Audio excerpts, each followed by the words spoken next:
अखन अहाँ सब सुनि रहल छी मैथिली एक्सप्रेस की शानदार प्रस्तुति।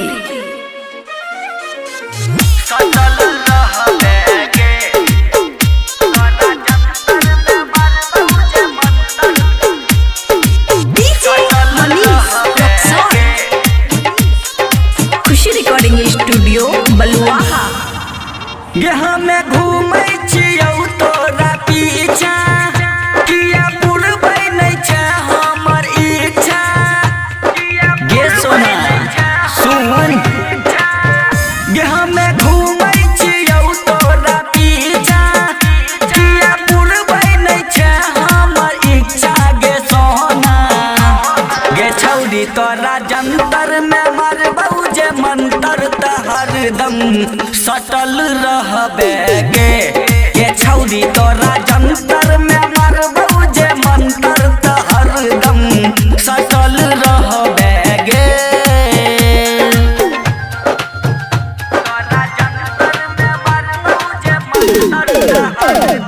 खुशी रिकॉर्डिंग स्टूडियो बलुआहा।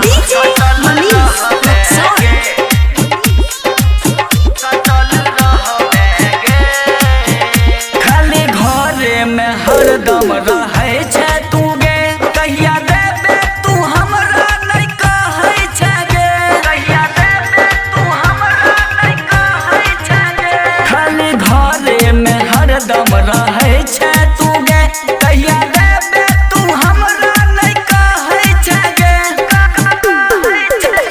तू लगा लै छै मच्छरदानी, हमे रहि जाइ छी बिस्तर पर फानी। गे सोना गे छौरी तोरा जंतर में मरबौ जे मंतर त हरदम सटल रहबे गे छौरी तोरा जंतर में मरबौ जे मंतर त हरदम सटल रहबे गे।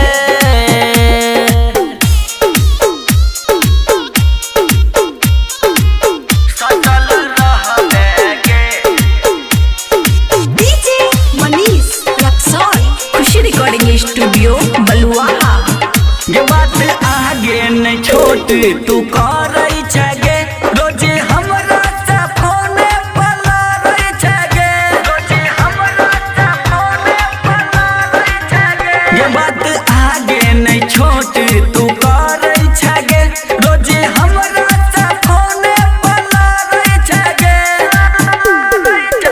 गे संतोषा जान आमन के डाली, खैतौ उदे दबेंदर छाली। गे सोना गे छौरी तोरा जंतर में मरबौ जे मंतर त हरदम सटल रहबे गे छौरी तोरा जंतर में मरबौ जे मंतर त हरदम सटल रहबे गे। खुशी रिकॉर्डिंग स्टूडियो बलुआहा।